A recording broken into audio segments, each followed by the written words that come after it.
আসসালামু আলাইকুম এভরিওয়ান, আমি শামুনারা মেঘলা নিয়ে চলে এসেছি তোমাদের জন্য আবার নতুন একটি ক্লাস। মূলত এটি নতুন ক্লাস না, এর আগেও তোমরা এর কিছুটা টপিক আমার আগের ক্লাসে করেছো। যারা তোমরা সেই ক্লাসটি করোনি তারা তোমরা প্লে লিস্টে চেক করতে পারো, সেই ক্লাসটা পুরোটাই দেওয়া আছে। সেই ক্লাসের অংশ আর এই ক্লাসের অংশ মিলেই কিন্তু মূলত তোমাদের দ্বিতীয় অধ্যায়ের ক্লাসটা আমি নিয়েছি তোমাদের বোঝার সুবিধার্থে, যেন তোমাদের কাছে কঠিন মনে না হয়।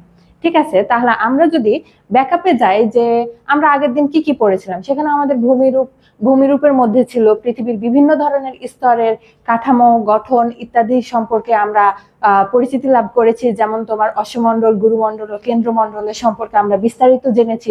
এবং আমি তোমাদেরকে বলে এসেছিলাম যে এই অধ্যায়টা খুবই গুরুত্বপূর্ণ একটা অধ্যায়। তোমরা যারা ভাববো যে ঠিক আছে একটা অধ্যায় স্কিপ করলে কিছু হবে না, কিন্তু তোমাদের জানার সুবিধার্থে আমি বলে রাখি যে এই অধ্যায়টা কোনোভাবে স্কিপ করা যাবে না। এটা যেমনই গুরুত্বপূর্ণ তেমনই আমি তোমাদেরকে সহজভাবে পড়ানোর চেষ্টা করেছি, যাতে তোমাদের পরীক্ষাতে লিখতে কোনো অসুবিধা না হয়। তো চলো আজকে পরের টপিকগুলো শুরু করা যাক। তাহলে আজকে আমাদের মূলত পড়ানোর বিষয় যেটা আছে সেটা হচ্ছে তোমাদের দ্বিতীয় অধ্যায়ের ভূমিরূপ, ভূমির অবস্থান ও গঠন কাঠামো। ঠিক আছে, তাহলে এবার চলো ভূমিরূপটা কি। ভূমিরূপটা আমরা বলে এসেছিলাম যে তোমাদের যেই অশ্বমণ্ডলের উপরিভাগ বা আমাদের যেই ভূত্বক বলছি সেটাই হচ্ছে যে ভূমিরূপ। তো আমরা ভূমিরূপের গঠন কাঠামো, যে ভূমিরূপটা আসলে কয় ধরনের হয়, কেন হয়, কিভাবে হয়, আর এই তারপর আবার সেটা যতগুলো সাবগ্রুপ আছে সবকিছু মিলিয়ে কিন্তু আমাদের এই অধ্যায়টা সাজানো হয়েছে। তো আজকে আমরা প্রথমে যে ইমেজটা দেখতে পাচ্ছি সেখানে যদি তোমরা খেয়াল করো, তো ভূমিরূপকে মূলত তিন ভাগে ভাগ করা হয়েছে। একটি হচ্ছে পর্বত, তারপর হচ্ছে মালভূমি এবং হচ্ছে সমভূমি। এবার যদি আমরা এই ইমেজে তোমাদেরকে দেখানোর চেষ্টা করেছি পর্বত, তোমরা যদি এই যে চূড়া দেখতে পাচ্ছ যেখানে আমরা মাউন্টেন বলেই রেখেছি, সেটাই হচ্ছে আমাদের পর্বত। এরপর যদি দেখতে যাও তাহলে এইখানে যে সুউচ্চ ভূমিটি আছে কিন্তু উপরিভাগ হচ্ছে সমতল, সেটাকে আমরা বলছি মালভূমি। আর এখানে তোমরা দেখতে পাচ্ছ অ্যালুভিয়ান ফ্যান, ঠিক আছে, যেটাকে আমরা মূলত বলে রাখি যে সমভূমির এটি হচ্ছে একটা অংশ। তাহলে আমরা কি পাইলাম, তাহলে আমরা মূলত তিনটা ভাগ পেয়েছি ভূমিরূপের, সেটা হচ্ছে পর্বত, মালভূমি ও সমভূমি। আবারও মনে করি ভূমিরূপের তিনটা ভাগ, একটা হচ্ছে পর্বত, মালভূমি ও সমভূমি। আচ্ছা, ভূমিরূপ বলতে কি বোঝায় দেখো। ভূমিরূপ বলতে বোঝায় সৌরজগতের যে কোনো গ্রহ, বিশেষত পৃথিবীর পৃষ্ঠের প্রাকৃতিকভাবে সৃষ্ট কঠিন অব্যয়সমূহ। তাহলে আমরা কি বলছি, ভূমিরূপ বলতে আমরা সৌরজগতের যে কোনো গ্রহের উপরিভাগ বলছি বা পৃথিবীর উপরিপৃষ্ঠকে বলছি। ঠিক আছে, এখানে প্রাকৃতিকভাবে সৃষ্ট কঠিন অব্যয়সমূহকে বলছি। এখানে তোমাদেরকে মনে হতে পারে যে আসলে কঠিন অব্যয়টা কি, এখানে লক্ষ্য করতে পারবা কঠিন অব্যয়টা কি। আচ্ছা, কঠিন অব্যয়টা হলো মূলত তুমি যদি পাহাড়ের কথা চিন্তা করো বা মালভূমির কথা চিন্তা করো কিংবা সমভূমির কথা চিন্তা করো, তিনটাই কিন্তু কঠিন অব্যয়। ঠিক আছে, তো এই ধরনের ভূমিরূপের এই কঠিন অব্যয় সমূহগুলো, এগুলার গঠন কাঠামোগুলোকে আমরা মূলত ভূমিরূপ বলে থাকি। আচ্ছা দেখো, তাহলে পৃথিবীর প্রধান ভূমিরূপ আমি যেমনটি তোমাদেরকে শুরুতে বলে এসেছিলাম যে পৃথিবীর প্রধান ভূমিরূপ হচ্ছে তিনটি। একটা হচ্ছে যে পর্বত, দ্বিতীয়টি হচ্ছে মালভূমি, আর তৃতীয়টি হচ্ছে সমভূমি। তাহলে পর্বত, পৃথিবীর মোট 18% এলাকায় হচ্ছে যে পর্বত বিস্তৃত রয়েছে। এরপর যদি আমরা দেখতে যাই, মালভূমি ও পাহাড় রয়েছে 27% আর সমভূমি রয়েছে 55%। এখানে তোমাদেরকে বোঝার সুবিধার্থে আমি বলে রাখি পর্বত আর পাহাড় কিন্তু এক জিনিস না। আমরা বেশিরভাগ মানুষই মনে করে থাকি, যারা ভূগোল পড়িনি তারা মূলত মনে করে থাকি যে পর্বত আর পাহাড় হয়তো এক জিনিস, কিন্তু না। পর্বত সেটা হচ্ছে অনেক বেশি উঁচু আর পাহাড়টা তুলনামূলক পর্বতের থেকে নিচু। তোমরা এই জিনিসটা ভূগোলবিদ হিসেবে মনে রাখবা। ঠিক আছে, তাহলে আবার আমরা বলি যে পৃথিবীর প্রধান ভূমিরূপ হচ্ছে মূলত তিন প্রকার। একটা হচ্ছে যে প্রথমটি হচ্ছে পর্বত, দ্বিতীয়টি হচ্ছে মালভূমি এবং তৃতীয়টি হচ্ছে সমভূমি। সো এখন আমরা পর্বত নিয়ে আলোচনা করি। চলো দেখা যাক যে পর্বতটা আসলে কিরকম, কোথা থেকে এসেছে, কিভাবে এটার বৈশিষ্ট্যগুলো কিরকম, সবকিছু এখন আমরা দেখবো। তাহলে পর্বত কাকে বলে, ভূপৃষ্ঠ থেকে অতি উচ্চ, সুবিস্তৃত এবং খাড়া ঢাল বিশিষ্ট শিলা স্তূপকে পর্বত বলে। আচ্ছা, তো তোমাদেরকে আমি দেখাই, এটা ধরো আমাদের ভূপৃষ্ঠ, ঠিক আছে, ধরো একটা সমতল ভূমি বা ভূপৃষ্ঠ, সেখান থেকে অতি উচ্চ এবং সুবিস্তৃত মানে কি, অনেক এলাকা নিয়ে এটা গঠিত। ঠিক আছে, খাড়া ঢাল বিশিষ্ট, এই যে তোমার খাড়া ঢাল, ঠিক আছে, খাড়া ঢাল বিশিষ্ট শিলা স্তূপকে পর্বত বলে। ঠিক আছে, তাহলে পর্বতের আমরা বৈশিষ্ট্যের মধ্যে কি পাচ্ছি, এটা অবশ্যই ভূপৃষ্ঠ থেকে অতি উচ্চ হবে, সুবিস্তৃত হবে আর খাড়া ঢাল বিশিষ্ট হবে। যেমনটি আমরা সমভূমিতে দেখি যে এটা মূলত প্লেন একটা ল্যান্ড, এটা তুমি কোনো খাড়া ঢাল দেখতে পারবে না, কিন্তু পর্বতে এটা সম্পূর্ণ বিপরীত একটা জিনিস, যেখানে খাড়া ঢাল থাকবে, অনেক উঁচু হবে আর খাড়া ঢাল থাকবে। ঠিক আছে, যেমনটি আমরা দেখতে পাই যে হাইকিং করতে গেলে যেমন আমাদের পাহাড়ে উঠতে অসুবিধা হয়, কেন অসুবিধা হয়? কারণ এটা খাড়া ঢাল বিশিষ্ট, এখানে গ্র্যাভিটির যে বিষয়টা সেটা কাজ করে, যার কারণে কিন্তু আমাদের পাহাড়ে উঠতে অসুবিধা হয়। তাহলে আমাদের এভাবে আমরা মনে রাখবো কি, পাহাড়টা তোমাদের সুবিস্তৃত, মানে অনেক এলাকা নিয়ে গঠিত, খাড়া ঢাল বিশিষ্ট। এই যে দেখো খাড়া ঢাল, আর হচ্ছে যে কি, অতি উচ্চ, মানে সমভূমি বা মালভূমি থেকে অনেক বেশি উঁচু। তো দেখো এখানে পর্বত সাধারণত 2000 ফুট বা 600 মিটারের অধিক উচ্চ হয়। তাহলে পর্বতটাকে আমরা কি বলছি, সাধারণত 2000 বা 600 মিটারের অধিক উচ্চ হয়। যেমনটি আমরা এখানেই বলে এসেছিলাম যে অতি উচ্চ, তাহলে অতি উচ্চের মধ্যে কি রয়েছে, 2000 ফুট বা 600 মিটার। ঠিক আছে, তাহলে আমরা পর্বত কাকে বলে জানলাম। এবার পর্বতের প্রকারভেদ যদি দেখো, পর্বতের প্রকারভেদের মধ্যে রয়েছে, প্রথমেই আছে ভঙ্গিল বা ভাজ পর্বত, তারপর রয়েছে চ্যুতি স্তূপ পর্বত, তারপর আছে ল্যাকলিত পর্বত, ক্ষয়জাত পর্বত ও আগ্নেয় পর্বত। আমরা যদি ভঙ্গিল বা ভাজ পর্বতের কথা বলতে যাই, তাহলে এখানে তোমাদের যে বোর্ড বই আছে সেখানে তোমরা ডিটেলসে পড়তে পারবা, হয়তো বা এরকম ডিটেলসে তোমাদের বোর্ড পরীক্ষাতে সাধারণত আসে না, তারপরেও যখন তোমাকে বলবে যে পর্বতের প্রকারভেদ যদি আসে, তাহলে যেন তুমি লিখতে পারো। তাহলে ভঙ্গিল বা ভাজ পর্বত আসলে কাকে বলে? ভঙ্গিল বা ভাজ পর্বত মূলত তোমার যে আমাদের ভূপৃষ্ঠের সংকোচন ও পরিসরণ গতি আছে বা ফোর্স আছে, সেটার কারণে ভঙ্গিল বা ভাজ পর্বত সৃষ্টি হয়। কারণ চাপ কিন্তু সব জায়গাতে একরকম থাকে না, তো চাপের কম বেশি বা তারতম্যের কারণে ভঙ্গিল বা ভাজ পর্বত সৃষ্টি হয়। এটা তুমি রকি পর্বতের উদাহরণ দিতে পারো। আচ্ছা, এবার দেখো চ্যুতি স্তূপ পর্বত। চ্যুতি স্তূপ পর্বতটা মূলত দুইটা প্লেট বা দুইটা ভূখণ্ড বা দুইটা সিল্ড যখন দুই দিকে এগিয়ে আসে, তখন মধ্যেকার যে ল্যান্ডটা সেটা কিন্তু ওপরের ভাগে উঠে যায়, চ্যুতি আকারে উপরিভাগে উঠে যায়, ভেঙে উপরিভাগে উঠে যায়, সেটাকে আমরা মূলত চ্যুতি স্তূপ পর্বত বলছি। তাহলে এটা তোমাদের মনে থাকবে যে চ্যুতি স্তূপ পর্বতটা কাকে বলে। তারপর আছে ল্যাকলিত পর্বত। আচ্ছা, ল্যাকলিত পর্বতটা মূলত আগ্নেয় পর্বতের কিছুটা সমদৃশ্য, বাট আসলে দুইটা এক জিনিস না। ল্যাকলিত পর্বতটা মূলত গম্বুজ আকৃতির হয়, সেটা হচ্ছে যে তোমার ভূগর্ভস্থ লাভা, ম্যাগমা এগুলোর দ্বারা সঞ্চয় হয়ে গঠিত হয়, যেটা মূলত হচ্ছে তোমার গম্বুজ আকৃতির হয়, সেটাকে আমরা ল্যাকলিত পর্বত বলছি। এবার বলছি আমরা ক্ষয়জাত পর্বত। বিভিন্ন ধরনের ফোর্সের, যেমন ধরো বায়ু, পানি, তারপর হিমবাহ, এগুলো ফোর্সের যে ক্ষয় প্রবাহের কারণে যে পর্বতটা সৃষ্টি হয় সেটাকে আমরা ক্ষয়জাত পর্বত বলছি। এবার রয়েছে আগ্নেয় পর্বত। আগ্নেয় পর্বতটা খুবই সহজ। আগ্নেয় পর্বতটা যদি তোমাদেরকে দেখাতে যাই তাহলে একটু খেয়াল করবা। আচ্ছা, আগ্নেয় পর্বতটা ধরো যে এমন, এইখানে তোমার একটা ছিদ্র হয়েছে, কারণ নিচে অনেক ম্যাগমা আছে। আচ্ছা, এই যে ম্যাগমা উপর দিক দিয়ে উঠেছে, উঠে কিন্তু এই যে গড়াই গড়াই পড়েছে, তো এটাকে আমরা বলছি আগ্নেয় পর্বত। মূলত আগ্নেয় যে আমাদের যে পৃথিবীর ভূ অভ্যন্তরীণ যে লাভা, ম্যাগমা, ধূম্র, ভস্ম এগুলা যে উপরিভাগে উঠে আসে কোনো উইক পয়েন্ট দিয়ে, তারপর যে যে সঞ্চয়জাত পাহাড়টা গঠন করে, সেটাকে আমরা মূলত বলছি কি, আগ্নেয় পর্বত। তাহলে আমরা প্রথমেই পাইলাম যে পর্বত হচ্ছে যে কাকে বলে। আমরা বললাম যে ভূপৃষ্ঠ থেকে অতি উচ্চ, সুবিস্তৃত এবং খাড়া ঢাল বিশিষ্ট ভূমিরূপকে পর্বত বলে। আর এটা মূলত 2000 মিটার থেকে 2000 ফুট থেকে 600 মিটার পর্যন্ত উঁচু হয়ে থাকে। এরপর আমরা পর্বতের প্রকারভেদ পাইলাম কি কি, ভঙ্গিল বা ভাজ পর্বত, চ্যুতি স্তূপ পর্বত, ল্যাকলিত পর্বত, ক্ষয়জাত পর্বত ও আগ্নেয় পর্বত। এবার দেখো মালভূমি। তো মালভূমি কাকে বলে? পর্বত তো আমরা বুঝলাম, পর্বত কাকে বলে। এবার মালভূমি হচ্ছে যে সমুদ্র পৃষ্ঠ থেকে উঁচু সুবিস্তৃত সমতল ভূমিকে মালভূমি বলে। তাহলে এখানেও তো সমতল কথাটা উল্লেখ আছে, তাহলে এটা মালভূমি কিভাবে হলো?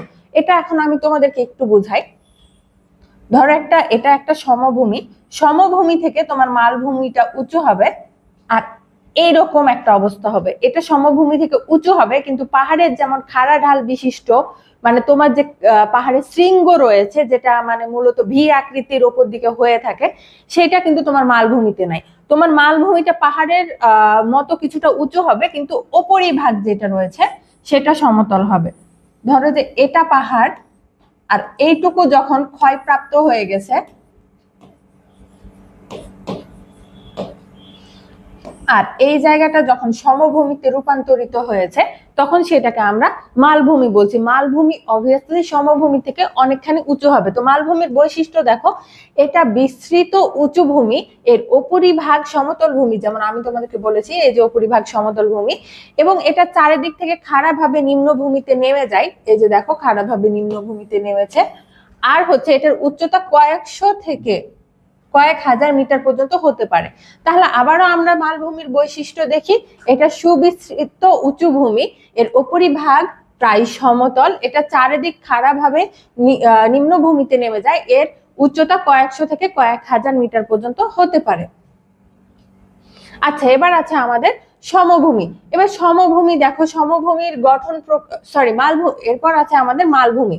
মালভূমির গঠন প্রক্রিয়া আছে। মালভূমি গঠন কিভাবে মূলত গঠন হয় সেগুলো নিয়ে এখানে আলোচনা করা হয়েছে।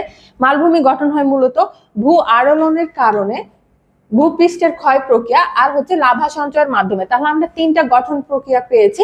প্রথমেই আছে ভূ আরোহণ। ভূ আরোহণ হচ্ছে যে তোমরা যেমন প্লেট টেকটনিক পড়ে এসেছো, যে আমাদের যে অ্যাস্থনোস্ফিয়ার, মানে পৃথিবীর উপরিভাগের যে পিচ্ছিল অংশটা আছে যার উপরে মূলত প্লেটগুলো চলাচল করে, অ্যাস্থনোস্ফিয়ারের উপরে, সেই জায়গাতে প্লেটগুলো সংঘর্ষ হতে পারে বা প্রসারণ হতে পারে, যেটাকে তারপরে যে ভূমিকম্প সৃষ্টি হয় বা এ ধরনের ভূ আরোহণ সৃষ্টি হয়, সেটার কারণে কিন্তু মালভূমি গঠন হতে পারে। এরপর রয়েছে ভূপৃষ্ঠের ক্ষয় প্রক্রিয়া। আমি যদি তোমাকে যেমন পাহাড়ের উদাহরণ দিলাম, যে এইটুকু ধরো যে ক্ষয় হয়ে গেল, ক্ষয় হতে হতে এই জায়গাতে নেমে আসলো, এই জায়গাতে নেমে আসার পর এই জায়গাটা মূলত সমতল ভূমিতে রূপান্তরিত হলো। তখন কি হলো, তখন এটাকে আর আমরা পর্বত বলছি না, তখন এটাকে আমরা মালভূমি বলছি। তেমনি বলা হয়েছে যে ভূপৃষ্ঠের ক্ষয় প্রক্রিয়ার মাধ্যমে, আবার বলা হয়েছে লাভা সঞ্চয়ের মাধ্যমে। ধরো এটা পর্বত, এখানে লাভা সঞ্চয় হচ্ছে, এখানে তো নির্দিষ্ট একটা লিমিটেশন থাকে যে কি পরিমাণ লাভা সঞ্চয় হবে। লাভা সঞ্চয় হইতে হইতে ধরো যে এটার বিস্তার আরো লাভ করলো, এক পর্যায়ে কিন্তু এটার উপরিভাগ কিছুটা সমতল হয়ে যাবে, তখন সেটাকে আমরা কি বলবো, তখন সেটাকে আমরা বলবো লাভা সঞ্চয়ের মাধ্যমে গঠিত মালভূমি। তাহলে আমরা আশা করি তোমরা বুঝেছো যে মালভূমির, এখানে তোমার মালভূমি কাকে বলে, মালভূমির বৈশিষ্ট্য, তারপর মালভূমির গঠন প্রক্রিয়া ইত্যাদি। ঠিক আছে। আচ্ছা, এবার মালভূমির শ্রেণী বিভাগ দেওয়া আছে। মালভূমির শ্রেণী বিভাগের মধ্যে আমরা যদি প্রথমেই দেখতে যাই, তাহলে হচ্ছে মহাদেশীয় সিল্ট, চ্যুতি বিশিষ্ট মালভূমি, পর্বতের মধ্যবর্তী মালভূমি, ক্ষয়জাত মালভূমি, আর হচ্ছে আগ্নেয় মালভূমি। তাহলে এখানে আমরা মূলত পাঁচটি শ্রেণী বিভাগ পাচ্ছি। একটা হচ্ছে মহাদেশীয় সিল্ট, যেটা আমাদের সমগ্র মহাদেশে বিস্তৃত মহাদেশীয় সিল্ট মালভূমি, সমগ্র মহাদেশে বিস্তৃত মালভূমিকেই আমরা বলছি মহাদেশীয় সিল্ট। তারপর হচ্ছে যে চ্যুতি বিশিষ্ট মালভূমি, যেমনটি আমরা বলে এসেছিলাম তোমাদের চ্যুতি স্তূপ পর্বতের সময়, যে দুইটা প্লেট যখন একে অপরকে চাপ প্রদান করে, তখন যে মধ্যে থেকে যে একটা অংশ খাড়াভাবে উপরের দিকে উঠে যায়, সেটাকে আমরা বলছি যে চ্যুতি বিশিষ্ট। ঠিক আছে। তেমনি কিন্তু এখানে চ্যুতির কারণে কিন্তু এখানে মালভূমিও গঠিত হতে পারে। এরপর আছে পর্বতের মধ্যবর্তী মালভূমি। আচ্ছা, পর্বত দেখো, পর্বত মূলত এরকম এরকম হয়। তো এখানে পর্বতের মধ্যবর্তী এই জায়গা কিন্তু ফাঁকা, এই জায়গা ফাঁকা। এখন কোনো ভূ আরোহণের কারণে কিন্তু এই জায়গাটা দুই দিক থেকে চেপে আসলো, বা এখান থেকে একটা ভূমি উপরের দিকে উঠে গেল, তারপর কিন্তু এই জায়গাটা ফিল করে দিল মোটামুটি, তখন সেটাকে আমরা কি বলবো, পর্বতের মধ্যবর্তী মালভূমি। এরপর আছে ক্ষয়জাত মালভূমি, যেটা আমি তোমাদেরকে বারবার করে দেখাই আসলাম, যে পর্বত বা পাহাড় মূলত ক্ষয় কার্যের মাধ্যমে বিভিন্ন ধরনের এজেন্ট হতে পারে, তোমার বায়ু হতে পারে, পানি হতে পারে, বিভিন্ন ধরনের এজেন্টের কারণে ক্ষয় হয়ে যায়। যখন পাহাড়ের উপরিভাগ, মানে আমরা যে শৃঙ্গ বলছি, এই উঁচু স্থানটাকে যে শৃঙ্গ বলছি, এটা যখন ক্ষয় হয়ে যায়, ক্ষয় হয়ে যখন এটা সমভূমিতে রূপান্তরিত হয় পাহাড়ের উপরিভাগ, তখন সেটাকে আমরা বলবো ক্ষয়জাত মালভূমি। এরপর আছে আগ্নেয়জাত মালভূমি। আগ্নেয়জাত মালভূমিটা আমি তোমাদেরকে একটু আগে দেখালাম, যে এইরকম এখান দিয়ে লাভা সঞ্চয় হচ্ছে, লাভা সঞ্চয়ের মাধ্যমে একটা নির্দিষ্ট লিমিটেশন আছে যে কত দূর পড়বে, এভাবে এভাবে পড়তে আছে, আর এটা ধরো যে তোমার বিস্তার লাভ করতে আছে, এক সময় গিয়ে এটা এরকম হয়ে গেল, মালভূমিতে রূপান্তরিত হলো, সেটাকে আমরা বলছি যে আগ্নেয়জাত মালভূমি। তাহলে মহাদেশীয় সিল্ড হচ্ছে যে আমাদের সমগ্র মহাদেশীয় প্লেট গুলাতে যে মালভূমিগুলো বিস্তার লাভ করে আছে সেটাই হচ্ছে মূলত মহাদেশীয় সিল্ড। চ্যুতি বিশিষ্ট মালভূমি হচ্ছে যে চ্যুতি স্তূপের উপর দিকে উঠে যাওয়ার কারণে যে মালভূমির সৃষ্টি হয় সেটাকে আমরা বলছি চ্যুতি বিশিষ্ট মালভূমি। পর্বতের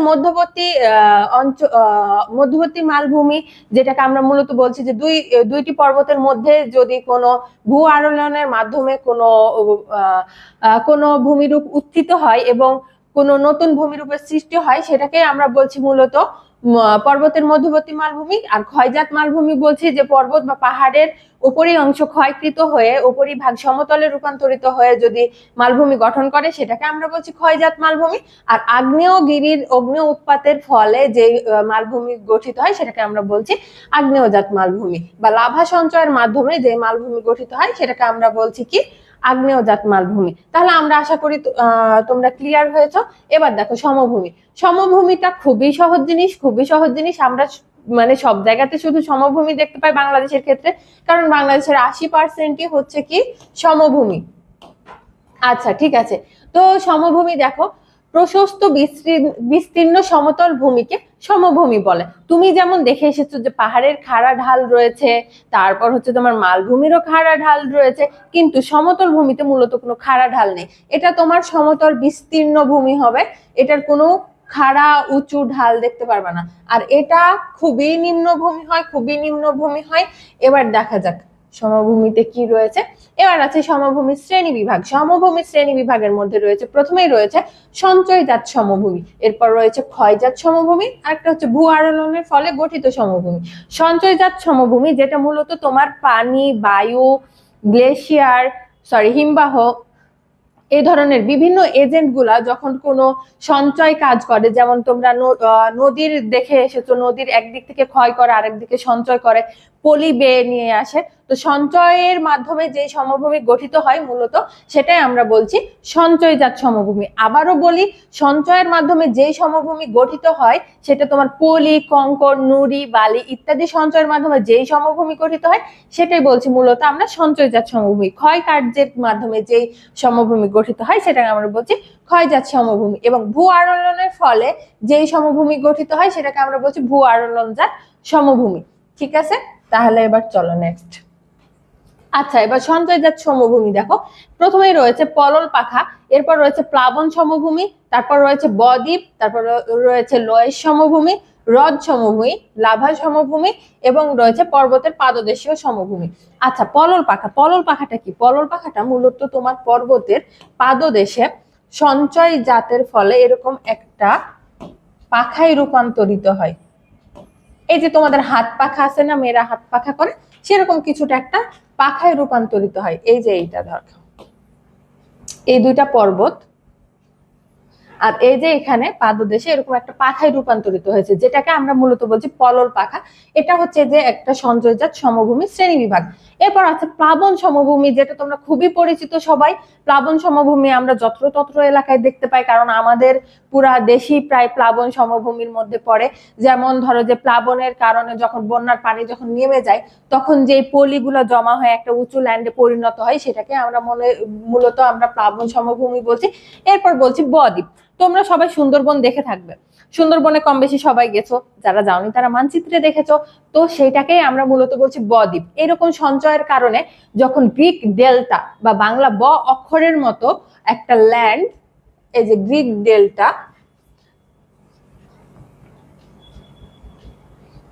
ডেল্টা বা বাংলা ব এরকম একটা ল্যান্ড গঠন করে, তখন সেটাকে আমরা মূলত বলি বদ্বীপ। ঠিক আছে, তাহলে এইটা তোমাদেরকে খুব মনে রাখতে হবে যে ডেল্টা কথাটা এসছে গ্রিক শব্দ থেকে, যেটা আমরা মূলত বদ্বীপের সাথে জুড়ে দিচ্ছি। ঠিক আছে, তো বাংলাদেশ হচ্ছে পৃথিবীর সব থেকে বড় বদ্বীপ, আর বাংলাদেশের সব থেকে বড় বদ্বীপ হচ্ছে সুন্দরবন। এবার রয়েছে লোয়ের সমভূমি। তো লোয়ের সমভূমিটাও কিছুটা এরকম সঞ্চয়ের মাধ্যমে গঠিত হয়। তারপর রয়েছে হ্রদ সমভূমি, যেটা খুবই সহজ জিনিস। হ্রদের উপর তোমার বিভিন্ন ধরনের কঙ্কর, নুড়ি, বালি ইত্যাদি সঞ্চয়ের মাধ্যমে হ্রদটা যখন পূর্ণ হয়ে যায় এবং ভূমির গঠন করে, তখন সেটাকে আমরা বলছি হ্রদ সমভূমি। এরপর আছে লাভা সমভূমি। লাভা সঞ্চয়ের মাধ্যমে যেই সমভূমিটা গঠিত হয় সেটাকে মূলত আমরা বলছি লাভা সমভূমি। আর রয়েছে কি পর্বত পাদদেশীয় সমভূমি, যেমনটি আমি তোমাদেরকে পলল পাখাতে দেখালাম, সেরকমই কিছুটা পর্বতের পাদদেশে, যেমন রংপুর, দিনাজপুর অঞ্চলে তোমরা দেখতে পাবে পর্বতের পাদদেশে যে সমভূমি গঠিত হয় সেটা আমরা বলছি পর্বত পাদদেশীয় সমভূমি। আচ্ছা, এবার ক্ষয়জাত সমভূমি। প্রথমে আমরা দেখে আসলাম সঞ্চয়জাত সমভূমি, সেখানে সব ধরনের সমভূমি গুলো কিন্তু মূলত সঞ্চয়ের মাধ্যমে গঠিত হচ্ছিল। এবার আমরা দেখব ক্ষয়জাত সমভূমি। এখানে সবগুলো সমভূমি কিন্তু ক্ষয় কার্যের মাধ্যমে হবে। ঠিক আছে, এবার প্রথমেই রয়েছে সমপ্রায় ভূমি, তারপর রয়েছে পেনিপ্লেন, তারপর রয়েছে মরু সমভূমি, হিমবাহ বা ক্ষয়জাত সমভূমি, হিমবাহ ক্ষয়জাত সমভূমি, এরপর রয়েছে নদীর ক্ষয়জাত সমভূমি। আর সমপ্রায় ভূমিটা কি? সমপ্রায় ভূমিটা এরকম তোমার ক্ষয় কার্যের মাধ্যমে সমভূমিতে রূপান্তরিত হয় কোনো এলাকা, তখন আমরা সেটাকে সমপ্রায় ভূমি বলি। পেনিপ্লেনটাও কিছুটা এরকম, এটাও ক্ষয়জাতের মাধ্যমে হচ্ছে যে গঠিত হয়। আর মরু সমভূমি যেটা, সেটা তো তোমার এখানে মনে হতে পারে যে এখানে তো পানি নাই, নদী নাই, এখানে কিভাবে আবার সমভূমি গঠিত হলো? তো মরু সমভূমিতে কিন্তু এখানে ঝড়ো বাতাস হয়। তোমরা যারা দেখেছো বিভিন্ন ধরনের আরাবিয়ান ভিডিও গুলোতে দেখবো ওখানে অনেক বেশি বাতাস হয়। তখন কি হয়? তখন তোমার এই যে ধরো যে বালিগুলা বালিগুলা কিন্তু বাতাসের সাহায্যে উড়িয়ে নিয়ে যায়। বাতাসের সাহায্যে যখন উড়িয়ে নিয়ে যায় এবং সেই জায়গাতে মরুভূমিতে যে সমতল ভূমিটা গঠিত হয় সেটাকে আমরা মূলত বলছি মরু সমভূমি। এরপর রয়েছে হিমবাহ ক্ষয়জাত সমভূমি। তো পাহাড়ের পাদদেশে যখন পাহাড় কিন্তু আমরা কি বলছি, যে পাহাড় কিন্তু বলছি অনেক উঁচু, খাড়া ঢাল বিশিষ্ট, বাট তোমার ধরো যে এখানে হিমবাহ রয়েছে। আচ্ছা, এই জায়গাগুলোতে তোমার হিমবাহ রয়েছে। হিমবাহ মূলত তোমাদেরকে সহজ করে বলি বরফ রয়েছে। ঠিক আছে, এখন তোমার কিন্তু এই বরফগুলো কিন্তু পাহাড়ের ঢাল বেয়ে বেয়ে নিচে পড়ে। এই যে পাহাড়ের ঢাল বেয়ে ধরো যে নিচে পড়ছে, তারপর কি করে? এই জায়গাটার কিন্তু ক্ষয় কার্য চালায়। এই জায়গাটার ক্ষয় কার্য চালায় পাহাড়ের ঢাল বেয়ে যখন কোনো ফোর্স একটা নিচের দিকে গড়িয়ে পড়ছে, তোমরা সবাই এটা বুঝবা যে সেই জায়গাতে কিন্তু ক্ষয় কার্যটা চলবেই। তো তখন এখানে যে সমভূমিটা গঠিত হয় পাহাড়ের হিমবাহের ফলে, সেটাকে আমরা কি বলছি? ক্ষয়জাত সমভূমি। এবার বলছি নদীর ক্ষয়জাত সমভূমি। নদী তোমরা সবাই দেখেছো, বাংলাদেশে অনেক নদী রয়েছে। তো নদীর ক্ষয় কার্যের ফলে নদী যখন প্রবাহমান থাকে, এটা যখন কোনো এলাকা হচ্ছে যে কোনো উঁচু ভূমি যখন ক্ষয় করে তো এবং সমতল ভূমিতে রূপান্তরিত করে, তো সেটাকে আমরা মূলত বলছি নদীর ক্ষয়জাত সমভূমি।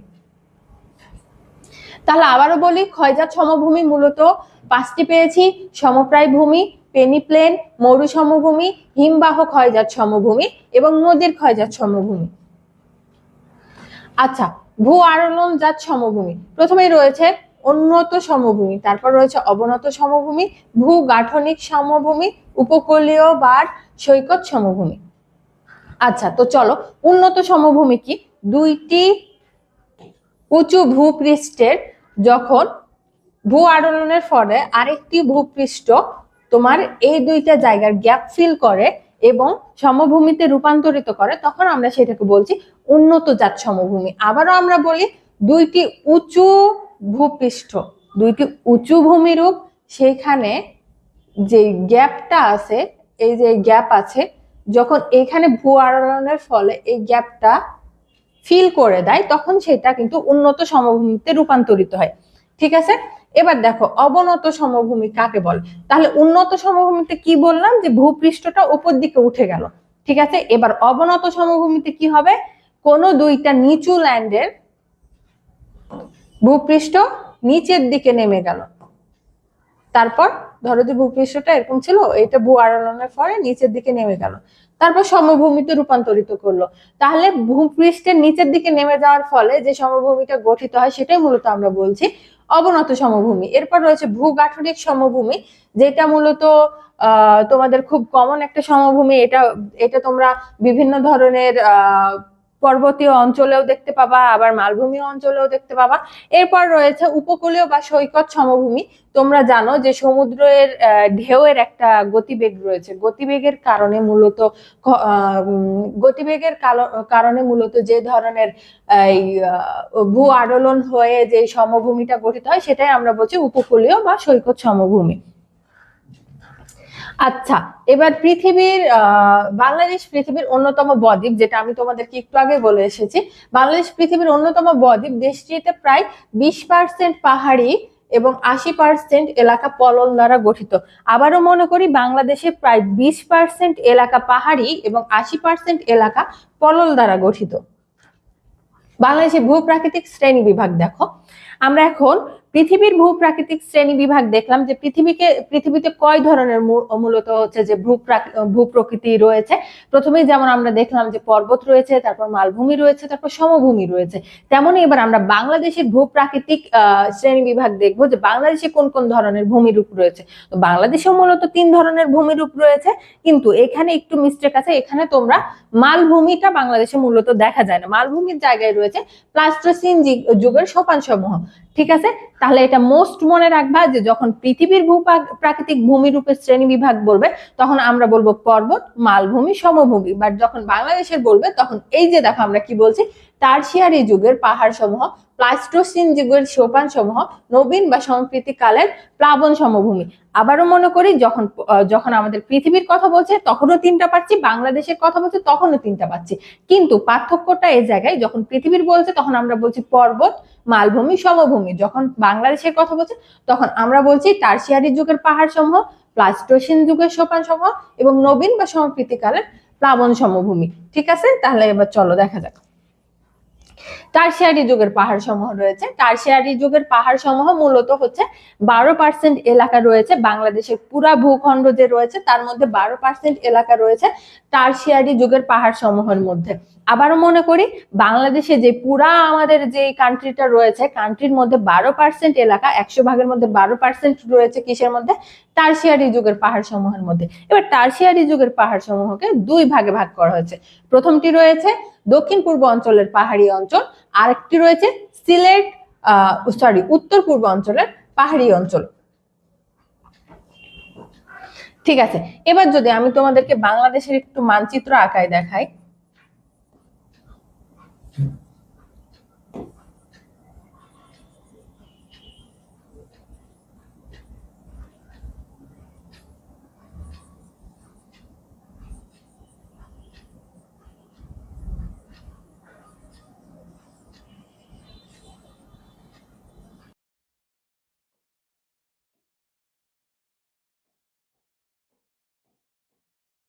এটা হচ্ছে আমাদের মূলত বঙ্গোপসাগর। ঠিক আছে,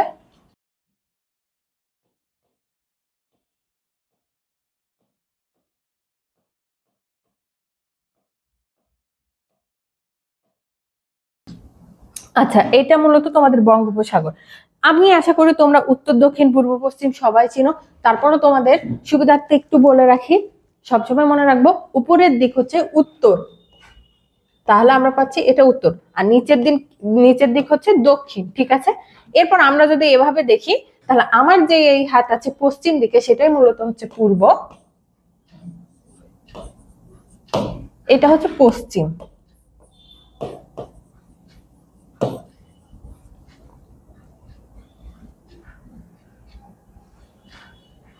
আচ্ছা, ঠিক আছে, কেন আমরা বাংলাদেশের মোটামুটি একটা মানচিত্র পেয়েছি। এবার আমরা টারশিয়ারি যুগের পাহাড় সমূহ বুঝবো, যে দক্ষিণ পূর্বাঞ্চল এবং হচ্ছে যে উত্তর পূর্বাঞ্চলের পাহাড়ি অঞ্চলগুলো একটু দেখবো।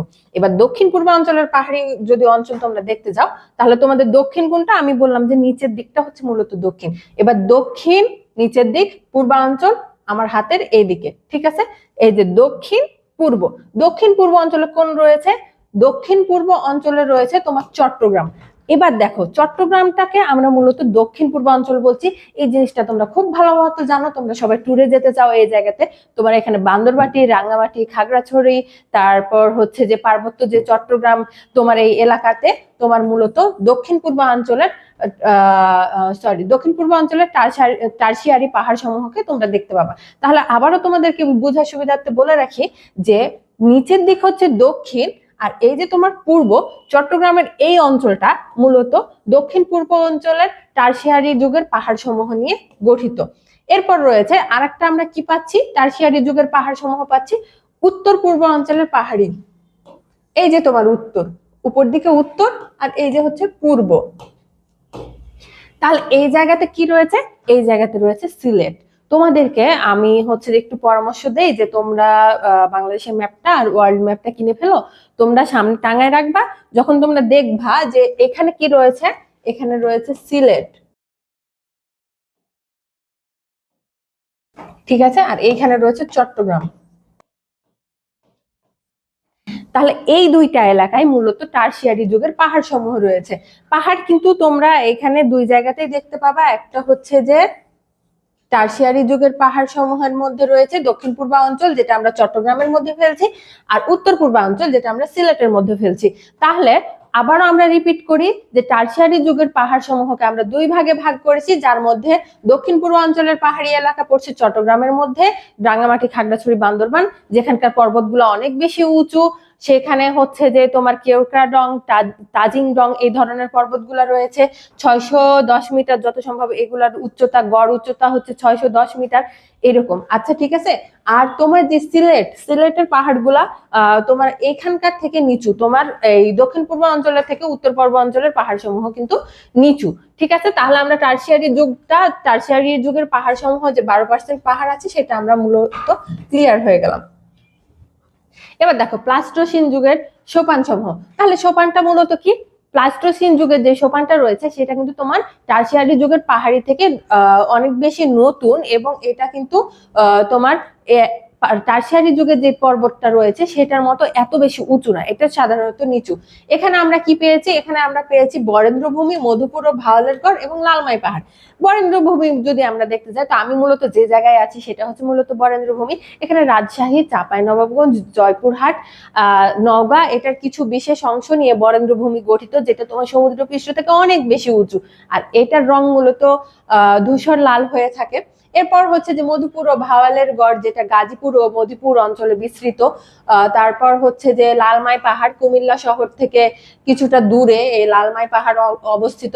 তো এখানে মূলত প্লাস্টোসিন যুগের সোপান সমূহকে এই তিনটা ভাগে ভাগ করা হয়েছে। মূলত হচ্ছে যে বরেন্দ্রভূমি, তারপর হচ্ছে মধুপুর ও ভাওয়ালের গড় যেটা গাজীপুর, তারপর হচ্ছে ভাওয়াল, মধুপুর এগুলো সবকিছু মিলায় অবস্থিত, আর লালমাই পাহাড় হচ্ছে কুমিল্লায় অবস্থিত। এবার দেখো নবীন বা সমপ্রতি কালের প্লাবন সমভূমি, যেটা মূলত আমরা পুরা দেশেই দেখে থাকি। তো এটা খুবই সহজ জিনিস। দেখো পাদদেশীয় পারল সমভূমি রয়েছে, তারপর হচ্ছে গঙ্গা ব্রহ্মপুত্র মেঘনা প্লাবন সমভূমি, সিলেট অববাহিকা সমভূমি, ত্রিপুরা সমভূমি, বদ্বীপ সমভূমি, উপকূলীয় সমভূমি। তাহলে আমরা প্রথমেই পড়ে আসলাম যে টারশিয়ারি যুগের পাহাড়টা আসলে 12% এলাকা নিয়ে গঠিত, তারপর প্লাস্টোসিন যুগের সোপানটা মূলত 8% নিয়ে গঠিত, আর নবীন বা সংকৃতিকালের সমভূমিটা আমরা কি বলছি, 80% নিয়ে গঠিত। তো পাদদেশীয় সমভূমিটা আমরা আগেই পড়ে এসেছি, পাহাড়ের পাদদেশে যে সমভূমিটা সঞ্চয়ের ফলে গঠিত হয়ে থাকে সেটাকে আমরা মূলত পাদদেশীয় সমভূমি বলি। আর গঙ্গা, ব্রহ্মপুত্র, মেঘনা নদীর হচ্ছে যে তোমার অববাহিকায় বা নদীর পাশে যে ধরনের আমরা সমভূমিগুলো দেখতে পাই সেগুলো হচ্ছে যে গঙ্গা, ব্রহ্মপুত্র ও মেঘনা হচ্ছে প্লাবন সমভূমি। সিলেট অববাহিকায় যে ধরনের সমভূমি দেখা যায় সেগুলো হচ্ছে সিলেট সমভূমি।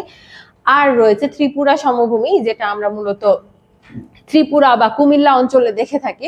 এরপর রয়েছে বদ্বীপ সমভূমি, যেটাকে আমরা বলছিলাম যে গ্রিক ডেল্টা আকৃতির সমভূমি গঠিত হয় সঞ্চয় নদীর সঞ্চয় জাতের ফলে, সেটাকে আমরা বলে থাকি বদ্বীপ সমভূমি, যেটা আমাদের প্রকৃষ্ট উদাহরণ হতে পারে আমাদের সুন্দরবন। এরপর হচ্ছে উপকূলীয় অঞ্চলে যে ধরনের সমভূমি দেখা যায় সেটা হচ্ছে উপকূলীয় সমভূমি।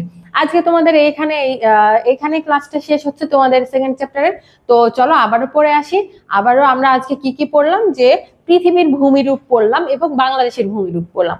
পৃথিবীর ভূমিরূপের মধ্যে কি পেলাম, পর্বত, মালভূমি, সমভূমি। বাংলাদেশের ভূমিরূপের মধ্যে কি পেলাম, টারশিয়ারি যুগের পাহাড় সমূহ, প্লাস্টোসিন যুগের সোপান সমূহ এবং নবীন বা সংকৃতিকালের সমভূমি। এরপর আমরা বিভিন্ন ধরনের প্রকারভেদ করেছি। আশা করি তোমরা রিপিটেডলি ক্লাসটি বারবার করবে এবং হচ্ছে যে বই খুলে একটু দেখবে, তাহলে তোমাদের কাছে সবকিছু ক্লিয়ার হয়ে যাবে। আজকের ক্লাস এই পর্যন্তই, দেখা হবে নেক্সট ক্লাসে। টাটা।